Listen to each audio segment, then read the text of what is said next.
Woo.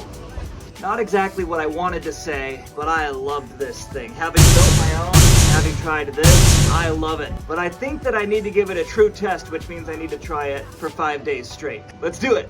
Day 2. Woo! Day 3. Woo! Day 4. Woo! Day 5. Woo! Test complete.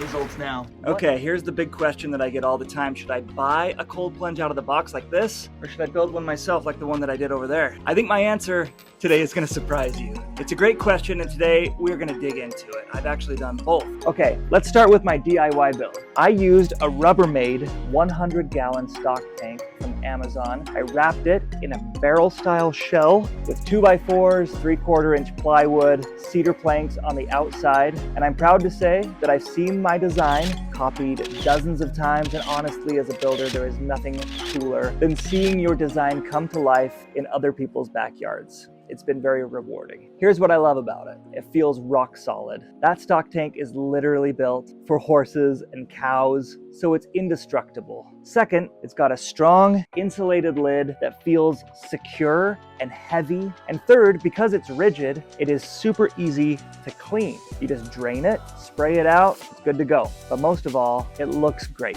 It matches my home, my style, my decor very well, and I can display it on my patio with pride without feeling like it's an eyesore.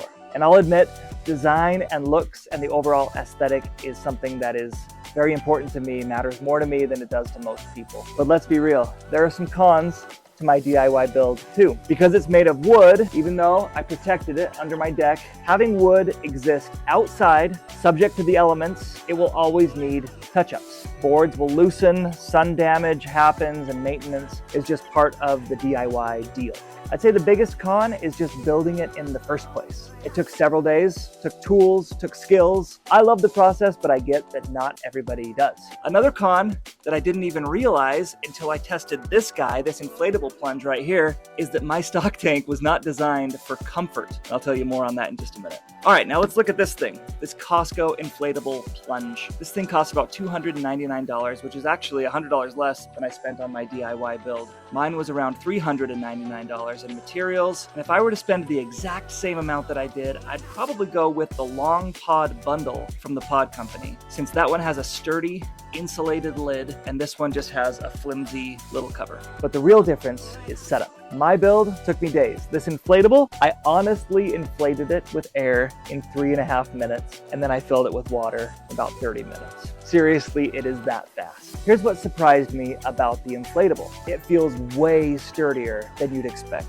Just like inflatable paddle boards, once you pump it full of air, it's totally rigid and totally supports my 200-pound frame. It is comfortable to sit in. This blew me away. I didn't even realize that my stock tank was uncomfortable until I tried this inflatable ice bath. Of course, the sides are full of air, so is the floor, so it's soft when you get in, and I was genuinely surprised at what a big difference that made for me. The third thing is it's huge. Even though they're roughly the same size, I could tell that this one was way bigger than that one when it was filling with water, and it took a lot longer to reach the same water height. As soon as I got in, it felt so large and spacious, and I really liked that. And let's be honest, Costco's return policy is unbeatable. If you tried this for 30 days and realized that cold plunging is not for you, it's not what you're gonna do long term, it's a whole lot easier to return this inflatable thing to Costco than to deal with a 100-gallon wooden stock tank beast in your backyard. Of course, there are trade-offs. Insulation on this guy is not great. I insulated my DIY build pretty well, and it shows. In fact, in the winter, even when it's close to 0 degrees outside, mine never freezes over because it's so well insulated. This inflatable doesn't have any insulation. It's basically just air and plastic. So if you're cooling it with ice, the water is not gonna stay cold for very long. With a chiller like mine from the Pod Company, that's less of an issue. By the way, if you're gonna buy a chiller, use my promo code from the Pod Company, thepodcompany.com/Derek Westra, DEREKWESTRA, for a discount if you buy a chiller or a cold pod. I did not love the flimsy cover compared to my heavy DIY sturdy lid. And long-term durability, I would still put my money on the rigid stock tank wood contraption over here over an inflatable any day. I think mine's gonna hold up over the long term a lot better.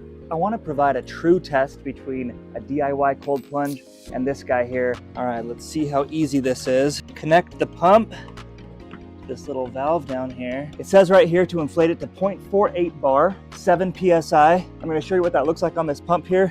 The whole process took 3.5 minutes, okay?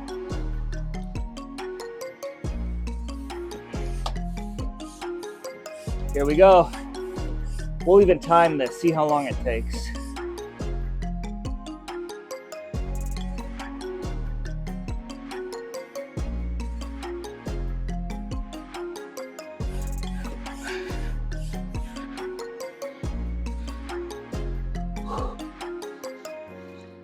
I drained my DIY cold plunge with my sump pump and my hose, and then I took 3.5 minutes to inflate this Costco inflatable Arctic Ice cold plunge. It's super rigid. It says right here on the side, inflate to 0.48 bar or 7 PSI. This is what that looks like, pointing directly at 7 PSI, 0.48. Let's go ahead and disconnect this thing, fill it with water. In my YouTube shorts, I have a video specifically about this, but I am in love with this quick connect hose fitter.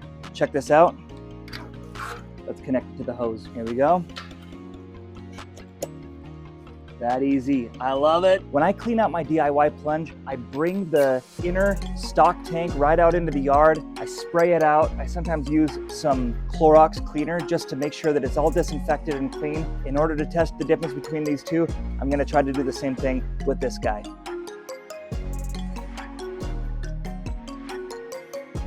The dog does not make this easy.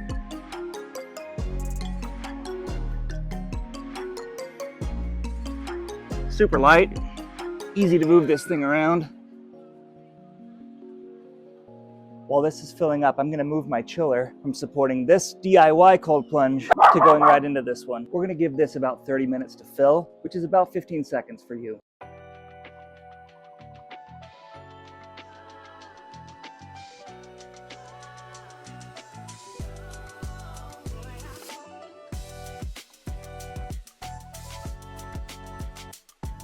Okay, now we have our inflatable Costco cold plunge filled with water, totally sturdy. Now I'm gonna show you how easy it is to chill this water with our chiller from the Pod Company.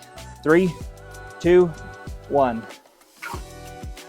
That's it. You can't tell, but it is 91 degrees outside right now. So hot. This chiller is gonna bring this temperature of the water down to 48 degrees overnight. We're gonna let it do its thing. We'll cover it up for the night, and I can't wait to use it tomorrow. All right, it's early the next morning. Our cold plunge is at 55 degrees. It's still working on it. It's gonna bring it down to 48 degrees. But before we get cold, let's go in the sauna and get hot. Sauna time.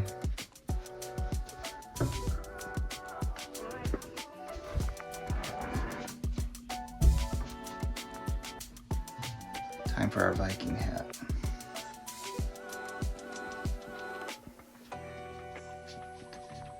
Set our timer for 15 minutes. Let's get this thing steamed.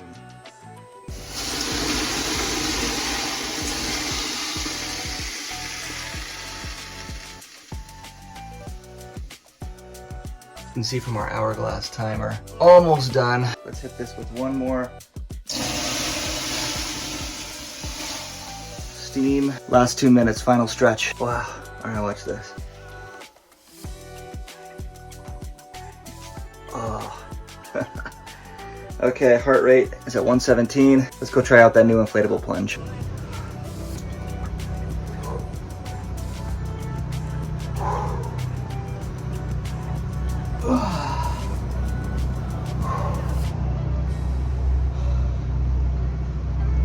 I gotta be honest, I like it. Somehow it feels bigger and very sturdy. The bottom is also inflated, so it's very comfortable. It's softer than my cold, hard plastic stock tank. All right, let's do this. 5 minutes. I'm gonna stay in here. I am 1 minute in. My heart rate is at 65. It was just at 120 in the sauna. That's what happens every time. All right, I'm not gonna lie, I love that. Look, you can see here, this is the tube from the chiller, bringing in cold water from the chiller. At the end, I always like to dunk my head. Let's see how it works in this guy.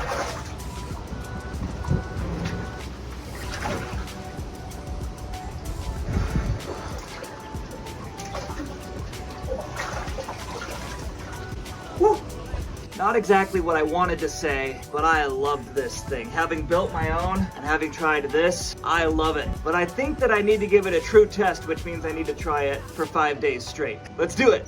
Day 2. Woo! Day 3. Woo! Day 4. Woo! Day 5. Woo! Test complete. Results now. What is my recommendation? If you're like me, a hardcore DIY builder who loves the process and also who plans to cold plunge long term, build your own. It's rewarding, it's durable, it looks amazing, and you're gonna feel a lot of pride in it. But for most people, honestly, an inflatable one like this from Costco or something from the pod company. It's quick, it's affordable, it's sturdy, it lets you test whether cold plunging is actually something you're gonna stick with before you go all in. Either way, the key isn't whether you buy or build, the key is actually using it. And I can say from experience, it will change your mornings, your energy, even your mindset. I love to tell people that on days that I cold plunge, that by 7:30 in the morning, I've already done the hardest thing that I'm going to do that day. And that's rewarding. That's a mental toughness that I've felt in my life since I started. If you have questions about why I cold plunge, what I'd recommend, leave those in the comments and I'll get right back to you. I've done this for years and now I've tried multiple setups so I can consult on yours. Thank you for watching. If you found this helpful, give it a like, hit subscribe for more DIY and wellness projects, and I'll see you on the next video.